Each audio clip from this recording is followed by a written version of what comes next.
welcome back to my YouTube channel. My name is Harriet Allure, and let's just make sure to get the numbers up. Go follow me and subscribe to my channel, YouTube as Mrs. Snares Mom of Two, on Instagram Mrs. Snares Mom of Two, TikTok Mrs. Snares Mom of Two, and Facebook as well. In our last introductory episode, we talked about some of the challenges that come with being or dating from a different race or ethnicity. And these are things that we cannot just overlook. These are things that we don't see so much on the media, in the forefront. It's people only show you the glitz and glam. People show you the beauty that comes out of it. While definitely the diversity is great, the inclusivity is great. You know, the fact that it also challenges cultural norms, boy, I have seen the challenging bit. It's also just really great. But bringing really two people, yeah, from a different background, from a different race, for the number of years that they've lived there, and now let's say maybe after 25, 27 years, you're meeting someone from a different race as well, completely, or a different ethnicity, and you have to live together. And the only unifying factor that you have is the fact that, first of all, you're a human race, you're a human, that's one. And secondly is love. And that may be one of the strongest, the love as a unifying factor when it comes to this kind of relationships. In the last episode as well, I gave two of my biggest culture shocks. But I recall later on how I was explained to why it was as it is. So the beauty is that you also really just get to learn new things. I had never seen my mother do wash my knickers. Never. At least maybe from the time I was 3 or 4 years.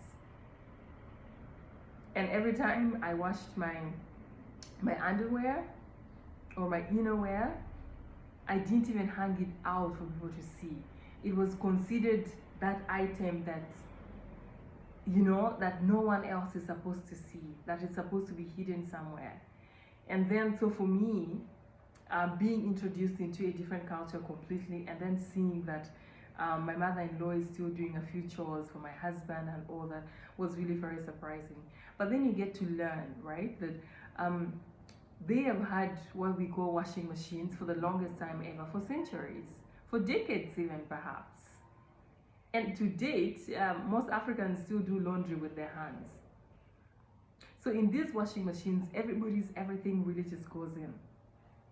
So then it's normal that a pair of underwear or innerwear is going to end up there, and the person that is getting it out of the dryer will pick it and then press it and maybe take it up.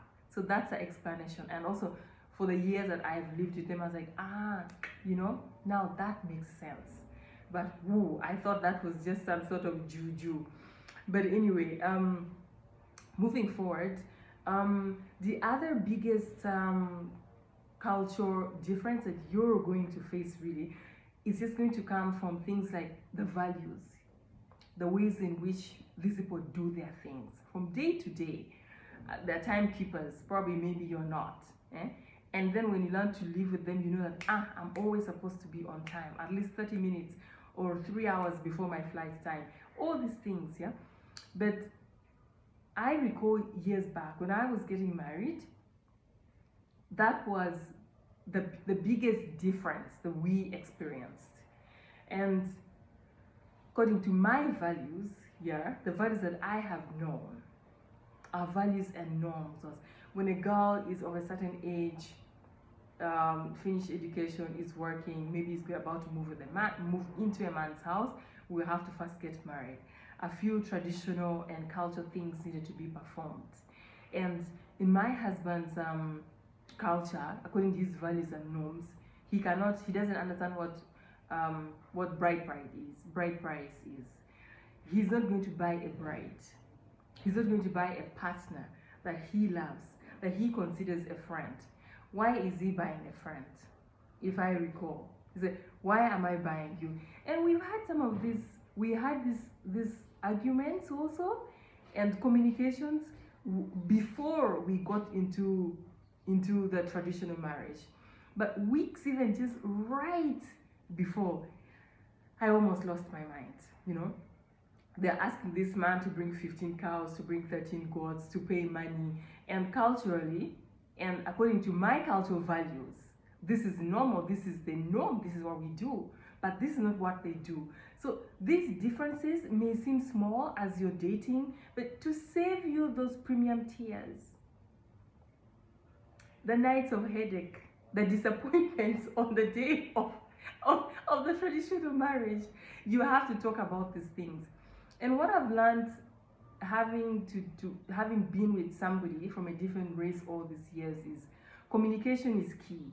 But at that moment, because I wanted this so badly, and I was trying to conform to my society's values and needs and not his. I wanted it so bad, and I kept on pressing for him to give in fully. But eventually, find a middle ground. We found a way of compromising, of seeing that he doesn't lose his values. And some will say that, do they even have values? Do they have a culture as these Europeans? They do. Maybe their culture is mayonnaise and fries, but then they take it seriously. Maybe their culture indeed is having not to buy a bride, and then and they take it seriously. I have known a few, having lived with my husband for almost 10 years. I've known a few whereby for them they don't get married. You just come together as a bunch of people, two people that like each other, consider themselves best friends. You go for 2-3 coffee dates, maybe 5 dinners, and then and then that is it. And then before you know it, you're a couple or you're married. You move in together, you live together. You start sharing bills. You will have children that will be given the names of the man. But when they're not married, but they consider themselves married, and that's just how things are. So to save you the headache, know some of these things before. Speak to your partner at the beginning of the relationship, so that they know, where you're coming from. And yeah, really, that is all I have for today. Time is up. In the next episode, we are going to talk about the elephant in the room, the financial aspect when it comes to these interracial relationships. Honey, again, to save you the burden of having to cry almost every night because you're putting in your small salary, they believe in 50-50. Because it's the background that they've come from. They've seen their parents doing it, the parents of their parents doing it. And you probably have seen your parents, just one parent, contributing financially. So the financial aspect is so big that, and if you're not ready to do 50-50 with your person, then these interracial marriages, partnerships, dating, you know how you term them now, may not be for you. Thank you so much for today. Make sure to go and subscribe to my YouTube channel, and we get the numbers up to Mrs. Snares, Mom of Two on YouTube. Bye for now.